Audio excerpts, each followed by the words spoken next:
la volonté pour l'individu d'accomplir une mitzvah est fondamentale pour la réalisation des brachot qu'Akadosh Baruch Hu est prêt à nous donner. Mais ça dépend de nous, de notre première démarche. Alors c'est exactement dans cette continuité qu'il faut imaginer l'action de ce Rav Warren Goldstein d'Afrique du Sud, qui il y a quelques années a pris l'initiative de dire « Et si je organisais un Shabbat où l'ensemble des gens, que l'on soit religieux ou pas,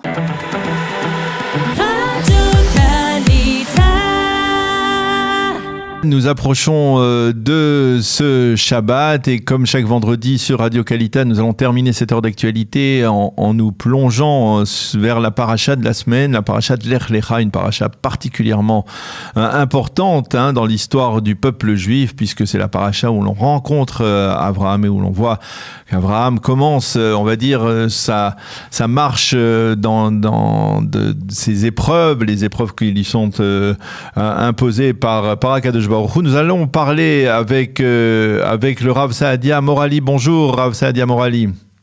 Bonjour Daniel. Merci d'être avec nous ce matin. Alors, on parle ensemble parce que aussi vous êtes parmi, on va dire, les organisateurs de ce que l'on appelle désormais le Shabbat mondial. C'est une grande manifestation, c'est un grand rassemblement, si l'on peut dire, même s'il est parfois virtuel, qui rassemble de nombreux juifs à travers le monde à l'initiative du grand rabbin Warren Goldstein, qui est le grand rabbin d'Afrique du Sud. C'est lui qui, le premier, avait initié ce projet il y a de cela plusieurs années.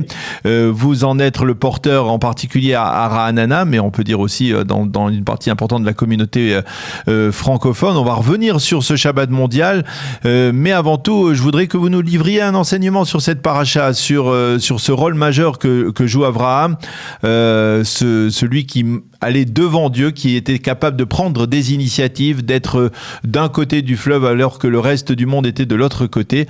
Expliquez-nous.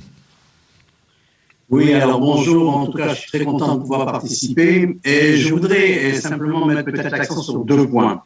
Parashat Lech Lecha Me'artzecha U'mimolatecha va pour toi, de ton pays, pour arriver au pays où je t'indiquerai. C'est l'injonction de cette semaine. Mais il s'avère que la semaine prochaine, on aura de nouveau une autre injonction qui commence de la même manière, Lech Lecha Me'ach Moria. C'est-à-dire cette fois c'est par rapport au sacrifice d'Isaac. Et la question que l'on peut se poser, il y a deux questions, mais la première question que je peux vous poser, c'est comment se fait-il que la première a eu droit au nom de toute la paracha, alors que la seconde, c'est une section parmi de la paracha de Vayera qui sera lue la semaine prochaine. Et j'ai pensé comme ça, comme dans la lignée de ce que disait le rabbi de Lubavitch, qui disait une chose intéressante, il disait la dénomination de la paracha reflète l'ensemble de la paracha.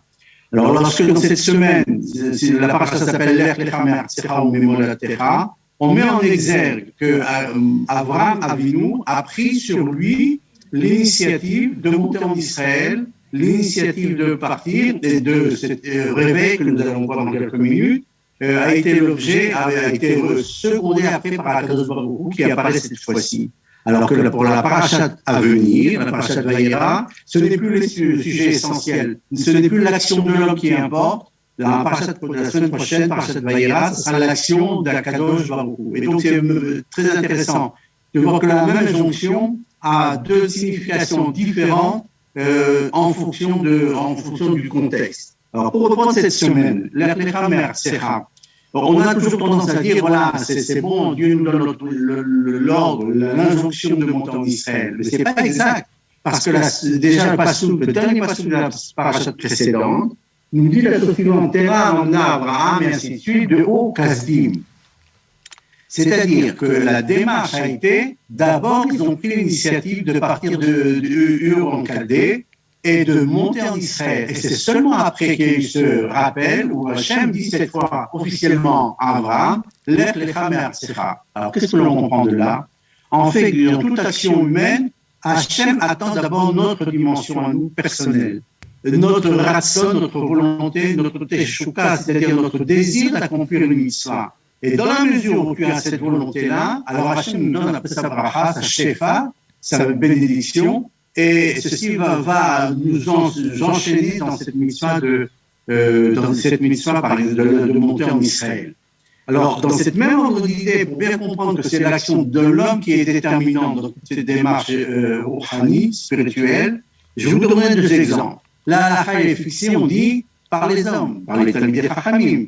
On dit, Lo Bashamayim, c'est pas Hachem qui peut, même par une bat kol, vous voyez, par une manière tout à fait surnaturelle, commencer à dire, voilà, la halakha est ainsi. Non, c'est Lo Bashamayim, c'est pas dans les cieux que la loi est fixée, c'est par vous, les hommes.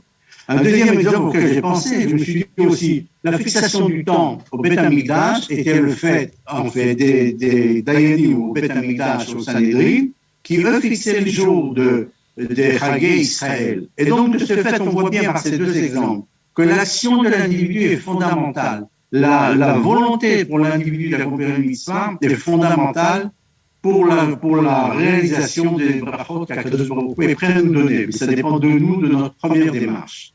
Alors, lorsque vous nous livrez cet enseignement, eh bien, on ne peut que le traduire à ce projet qui est un projet assez impressionnant, qui a été, comme je le disais, initié par le grand rabbin Warren Goldstein, grand rabbin d'Afrique du Sud, qui est de réunir, on va dire, l'ensemble du monde juif, que ce soit en Israël ou en diaspora, autour d'un Shabbat ensemble, et d'inviter des gens qui n'ont pas l'habitude peut-être de célébrer le Shabbat, de participer à des repas de Shabbat, de goûter, on va dire, à l'ambiance du Shabbat. C'est l'essence même de cette démarche personnelle que chacun doit faire, peut-être ou pourrait faire à l'occasion de ce Shabbat mondial. Alors c'est exactement dans cette continuité qu'il faut imaginer l'action de ce Rav Warren Goldstein d'Afrique du Sud, qui il y a quelques années a pris l'initiative de dire, et si j'organisais un Shabbat où l'ensemble des gens, que l'on soit religieux ou pas, soient concernés et acceptent de participer à ce projet de Shabbat. On ne vous dit pas de faire tous les Shabbatot, on l'espère, mais au moins préparez-vous, organisez-vous, de telle sorte que vous voyez la beauté du Shabbat et ouvrez vos cœurs à cet accomplissement des mitzvot. Alors, ce qu'a fait le Rav Warren, parce que souvent on me dit que le Shabbat existe avant, il existera après, c'est très clair. Mais les mitzvot, notre volonté d'accomplir les mitzvot et notre désir d'accomplir les mitzvot, tout dépend de nous. Alors c'est ce que le Rav Warren nous a donné la possibilité de nous réunir, de rassembler les gens. Alors très souvent, ce que l'on fait dans la plupart des villes, ce sont des afrachot challah, vous savez, le fait de préparer le pain et de prélever la challah. C'est une dimension très belle. Il y a encore d'autres dimensions, il y a des kiddush binyan, vous savez, le fait d'inviter ses voisins, une chose simple, vous invitez tous vos voisins pour le Shabbat milieu vendredi soir, à faire le kiddush ensemble et à participer à parler d'un sujet de Torah qui peut les intéresser. Ceci est d'autant plus vrai dans les villes où il y a des populations religieuses, mais dans les villes non religieuses, c'est encore plus vrai. Les gens sont assoiffés, on va dire ainsi, d'avoir un contact avec une autre population religieuse, de voir comment ils vivent le Shabbat, de leur faire partager tout simplement le Shabbat.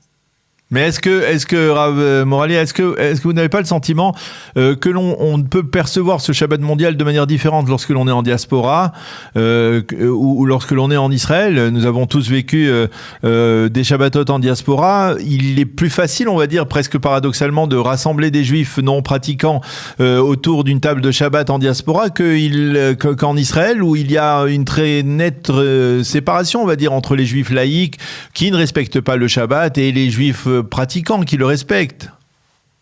Alors, par rapport à ce point qui apparemment est contradictoire, on va dire ainsi, par rapport à la population d'Eretz Israël de Chutz La'aretz, il y a cette ouverture, c'est ainsi que je le ressens, cette ouverture, cette attente de la part des populations non religieuses de se relier à quelque chose de rouhani, quelque chose de plus grand. C'est pas qu'ils ont envie d'accomplir toutes les mitzvot aujourd'hui et de l'ishmor le tariq mitzvot, mais ils ont envie de se relier à ce projet rouhani plus grand. Et si nous sommes tout simplement, chaque personne religieuse dans son immeuble devient un porte-parole dans son immeuble, mais après dans sa shuna, puis après dans sa ville, puis après chacun en fonction de l'influence qu'il a, il a la possibilité de faire partager d'autres personnes à ce projet. Alors, d'avoir la bracha, ça peut être une belle chose. Vous savez, moi, j'ai entendu les chiffres. Il paraît que sur ce projet, il y a plus de 1 million de Juifs qui participent à ces Shabbat Olami.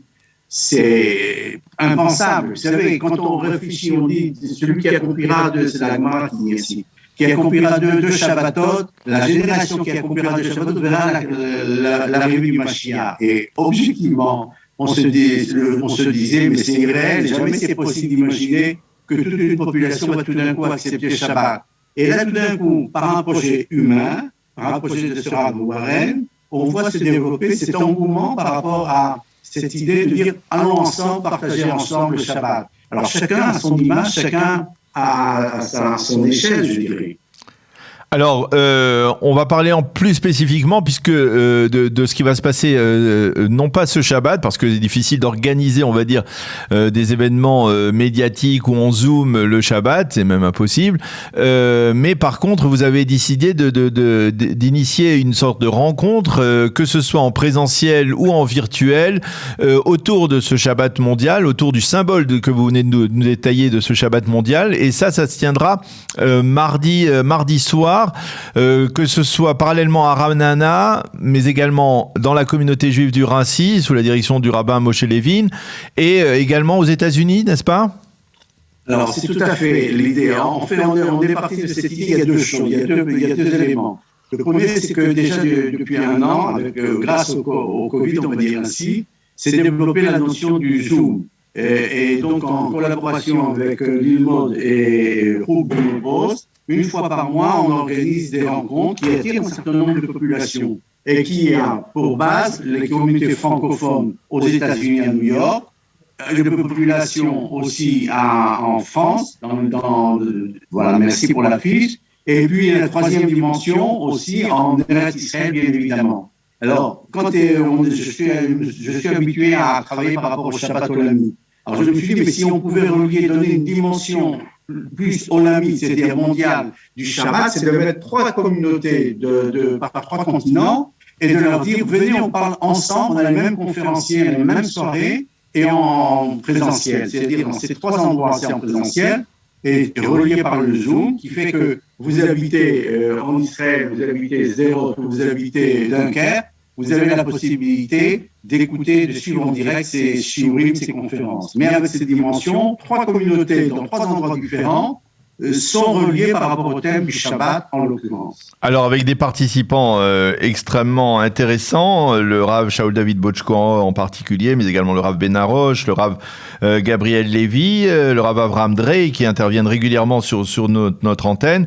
Également le Rav Moshe Levin, qui, il faut le rappeler, n'est pas seulement le rabbin du Rincy, mais le vice-président de la conférence des rabbins européens. Et puis, il y a d'autres rabbins, le Rav Yaakov Harar, le professeur également Ari Aflalo, donc beaucoup de...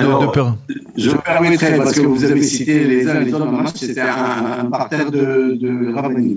La formule est la suivante, parce qu'on peut se dire que ça va être un yom, ça va durer des heures, une journée, non, pas du tout. L'idée est comme ça, je donne la parole un quart d'heure par intervenant. Ce qui fait que vous avez choisi un sujet, ils ont choisi un sujet, et ils doivent s'exprimer uniquement sur le sujet pendant un quart d'heure, pour des raisons, je dirais, presque pédagogiques.